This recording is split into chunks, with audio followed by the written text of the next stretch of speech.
Hello, welcome to our product presentation today about Sumatra. My name is Laura and I'm the inbound manager of Happy Trails Asia, and I'm going to present you today all related informations and all interesting facts about this beautiful island. Looking here at the map of whole Indonesia, you can see that Indonesia is a huge country. We actually have here more than 17,000 islands. We'll take a look today at one of the biggest ones, actually Sumatra, which is located in the west of Indonesia.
Sumatra stretches over 1,800 kilometers in the Indian Ocean and is the sixth largest island of the whole world.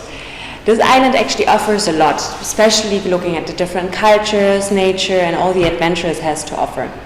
There are more than 50 million people living on this huge island, so you can actually see that it's really a very low population on this island. Specials, which you can, for example, see, and what is for most of the people the reason to travel to Sumatra, are the orangutans, which can be found in the northern area, as well as the Sumatran elephant, which is also more in the northern area of Sumatra. Temperatures are considerably the whole year actually warm, and we never have any cold periods of the year, like in whole Indonesia. And there are more than 52 tribes which are living all over the island, especially the Batak tribe, which we are going to meet in the journey during in the area of Samosir and around the lakes. Looking at the pros and cons of Sumatra, Sumatra has some amazing nature to offer. There are stunning rainforests, beautiful valleys, the lakes are just amazing. And actually also the locals, they're very welcoming. They're very happy if we are coming to the villages and visit them, and they like that a lot. And Sumatra also has the highlights of the orangutans as well as the elephants, which can be still found in nature in the northern area of Sumatra. What needs to be taken into consideration when visiting this area are the long driving distances. As already mentioned before, Sumatra is more than 1,800 kilometers long, which already shows that it's a huge island, and travel distances between villages or places of visits can be sometimes very long, but the sceneries are always really beautiful. So there's always a lot of things to see, and it actually never gets boring, but people definitely need to be aware of the long hours. Another point we actually need to take a look at is Sumatra. It has become very much popular in the past years, and accommodations are good and clean. However, there is not a luxury level of accommodations available. Accommodations are simple but definitely practical, and I think most of the guests, if they are well prepared and advanced, they can work with that. However, luxury levels are not there. In the area, there are actually different routes available. Most of the clients, they are doing like the shorter trip of Sumatra, and but there is of course also the possibility to do the longer extensions. And we're just going to take a look at this within the next minutes. A typical trip to the northern area of Sumatra takes normally between 6 to 7 days. which is really recommended time as well, because it can already cover most of the areas and gives the guests also some relaxation time in between. The typical trip normally starts with arrival in Medan. There is the possibility in Medan to stay there one night or continue right away. So let's take a look at Medan. So here we see some highlights of Medan. Medan is normally easily reachable because we have then international connection, and flights are going directly from Singapore, also from Kuala Lumpur. There are direct flights over there, and that makes it very easy for most of the clients for international arrivals. For guests which are arriving before 2 p.m. on the day, they actually can continue right away from Medan to Bukit Lawang if they wish. They're not, of course, too tired from their journeys. So it would be again approximately about 4 hours drive to go to Bukit Lawang. But if they're still happy and at 2 o'clock, they arrive before 2 o'clock, they definitely still could do that. The main reason why guests actually would like to continue most of the time is because they're very excited to get into the nature, to get into the green. If clients decide to stay one night in Medan, there are really good hotel options available, as it's a big city, and we normally like to offer then a city tour on the next day to show them the highlights of Medan, which for example include a very beautiful mosque and also a palace, and some nice sights to see, and to continue afterwards to Bukit Lawang. On day 2 of the journey, most of the clients, they will have a jungle trekking and to get into the jungle of Bukit Lawang to see there the orang-utans. And you see here Bukit Lawang actually has a lot of different types of things to offer. Bukit Lawang is a city, a small city actually located just along the river in Bukit Lawang, and is just on the edge of the Gunung Leuser National Park, where all the hikes into the national parks are starting. Bukit Lawang is like a one dead-end street or dead-end city. So when we are driving into the area and park at the parking area, from there on, it is not possible to continue by car. Some accommodations are just located really across from the parking, but other accommodations will require a few minutes walk. There are possibilities to ask a porter to assist us to bring luggages against like a small fee, so guests would actually get the assistance to get to the further accommodations. There are always pros and cons. There are some great accommodations just at the beginning of Bukit Lawang, and there are also some very nice ones just across the jungle. So it always depends on the likings of the clients. In Bukit Lawang, there are a lot of different types of activities which we can offer to the guests. It starts from like short 3 hours jungle trekking tours with up to 3 days and 2 nights in the jungle, where guests stay in a very simple bamboo tent, which is not like compared to like a normal tent we normally know, but it's really like a very simple bamboo tent just covered with some blankets. Of course, in the jungle there are not only orangutans, but there are also different types of monkeys which the guests can see, which include, for example, the Thomas leaf monkeys, or also gibbons, as well as like pavian, we've also seen there several times.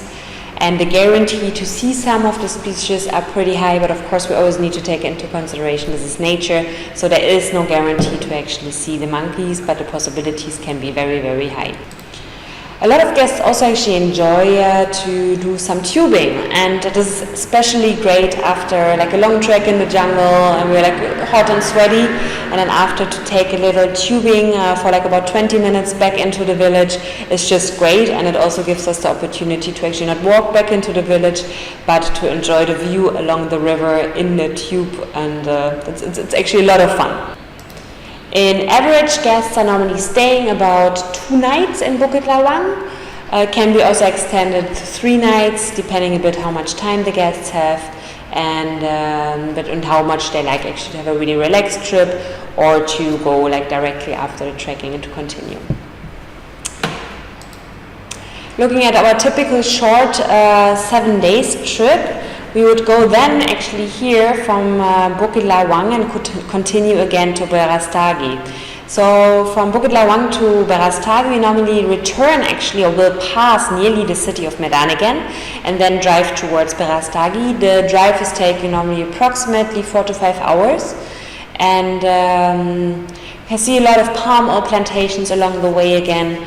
But also actually driving up from Medan again to Berastagi, there's some stunning views because Berastagi lies actually at the higher altitude than the rest of the island. Berastagi is about 1,300 kilometers above sea level and offers some really great stunning views. It is actually also a very nice city because it is a bit of a cooler atmosphere and also climate, which is also quite nice, like after being in the jungle, to refresh a bit for a few days. Berastagi has a great fruit market where all guests really love to go. Can try all different types of fruits and can try them, can buy some for the way. And there's actually also another market, which is not a fruit market, but more like a traditional daily market, where guests also can go and just see a bit more and get a bit more insights of how people live in the area. Another possibility also, what is possible to do in Berastagi is to climb the mountain of Sibayak, and it is just a beautiful view. Normally we do this also early in the morning, so sunrise can be seen, but can be also done during the day, and it just gives like some beautiful surroundings and some great views of the area. The typical stay normally in Berastagi is 2 nights, if the clients would like to do the volcano trekking. If they're not interested in this, normally 1 night is also total. After a really nice stay in Berastagi, because there are actually some very reasonable accommodations over there, we would normally continue on the next day to Samosir. I have here Samosir, and Samosir is actually the little island in the middle of the Lake Toba. And the drive from Berastagi to get to Samosir, there's some great stops which can be done along the way. Some great stops, for example, would include here, like for example this one here, the Sipiso Piso waterfall, which is a very, very long waterfall just falling down, and it's actually a really beautiful like little edge, and we have on the one side the Sipiso Piso, and on the other side we have the direct view already over the Lake Toba. So it's a great stop to do along the way. And then another possibility would also be to visit actually the King Palace, which was a king of the Batak tribe of the area, and it's also a great sight to see, and to see the typical type of buildings and to learn a little bit more about the culture of the area. How I just mentioned, so Lake Toba is actually, it's a huge lake. I think it's actually one of the biggest lakes we have in the whole world, and it's covering more than 1,700 square kilometers, and it has like a complete island in the middle of it. This lake was actually formed by a gigantic volcano eruption more than like 70,000 years ago, and it formed like this huge caldera where we have now this beautiful area of Samosir and Lake Toba located. The area is just stunning. We have like cliffs, we have beautiful green hills. It's when we arrive there, it's just like the moment of, or the feeling of total relaxation after arriving over there. And every guest normally enjoys it and totally loves it. Lake Toba and Samosir is actually also like the cultural center of the Batak tribe, so where the Batak tribe is actually coming from. And the Batak tribe is actually nowadays mostly Christian, and on the island itself there are some great excursions we can offer to get a more inside view of this tribe. A typical excursion around the area would, for example, include a boat tour. So they take just a boat through the lake, and there are a lot of different types of villages or areas we can visit by boat. So that's a very relaxing and very nice way to visit the area. Another possibility, which I also can highly recommend, is a boat and cycling trip combination for everybody who likes it a little bit more active. So we actually go and take big parts of the trip by bicycle, but then whenever we are tired, we have there the boat ready, and the boat picks us up and takes us along with the boat. So we also don't have to go the same way twice, and just whenever someone is tired, that's always a great opportunity. There are some traditional dances which can be visited as well. In a small village, there's like the courthouse, for example, and it's just to mention a few of the different types of experiences which we can offer in this area.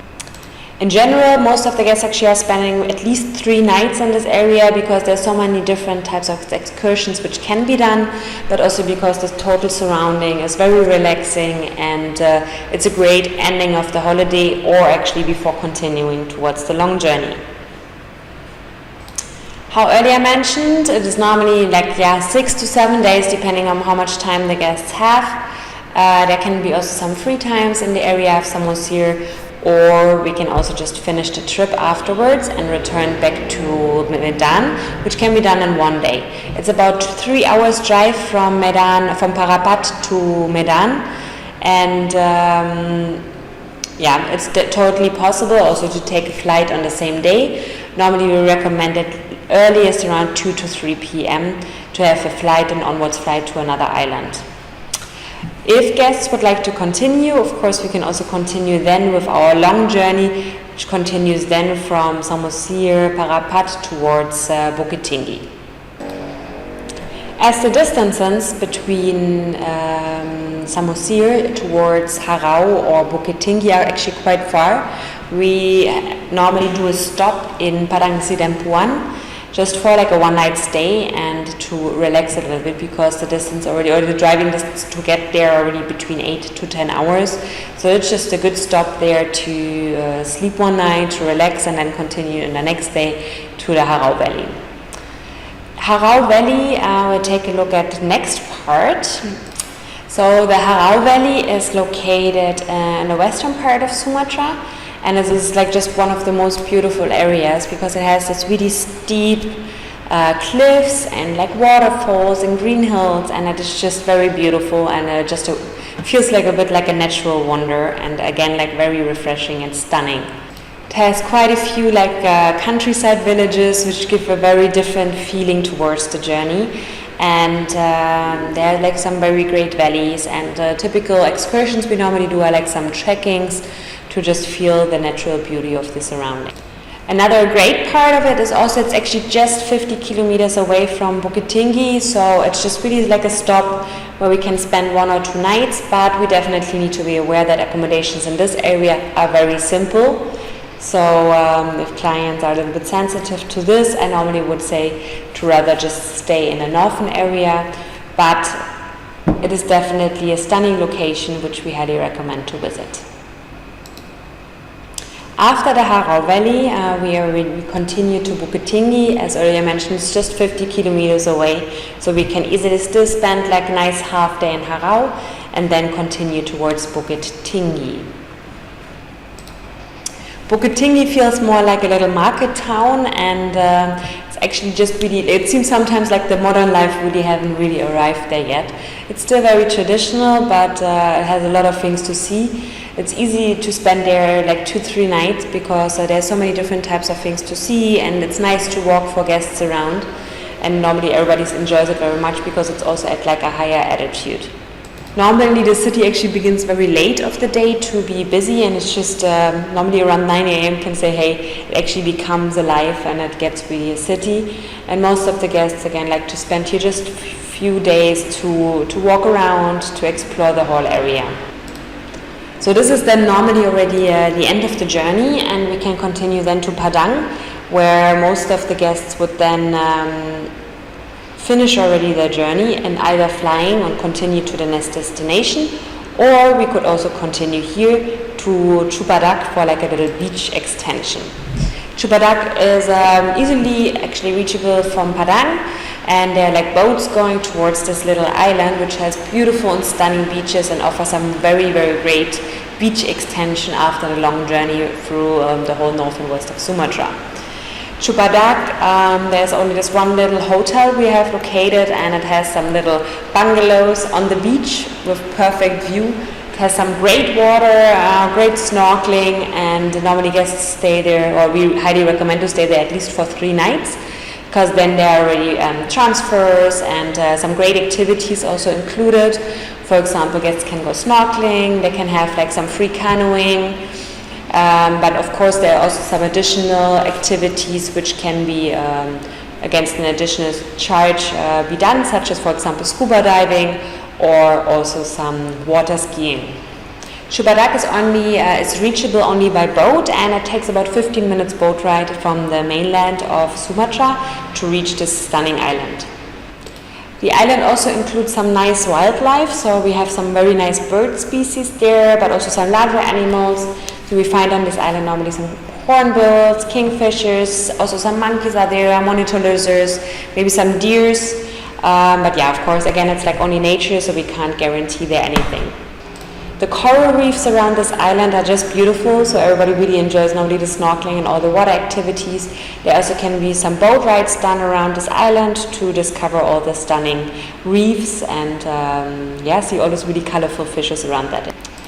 The island also offers 2 different trekkings, so we can go for treks around the area or the island, and they normally go through like jungle parts and some along the beaches, so also a very nice activity. So normally 3 to 4 days is no problem at all, because a lot of different types of activities, but of course it offers also some great area for relaxation. As I already mentioned, there's only one hotel available on this island, and actually this hotel is also very small and gives a lot of privacy to the guests. So there are about 12 little bungalows, which are just covered also by palm leaves and give like a very traditional stay as well, but are just a great way to end like a very beautiful holiday. Another destination which is worth visiting and offers some great beach extensions or beach stays is the island of Belitung. There are actually 2 islands located next to each other, and one of them called Bangka and the other one is called Belitung. And Bangka is actually more like the commercial, more the industrial island, has developed more into this direction, and then Belitung got more into like the hotel and holiday paradise nowadays. Belitung is still a very small and sleepy island. There is some domestic tourism, however it has not yet been discovered that much by the international tourism, and it has some really great beaches, again also some great snorkeling, and offers a great extension like towards the end of the holiday if you would like to have some beach extension at the end. Besides beaches, the area offers some great snorkeling, and also as you can see here in the picture, there are also some really great like rock formations, granite rock formations, which offer a very scenic surrounding.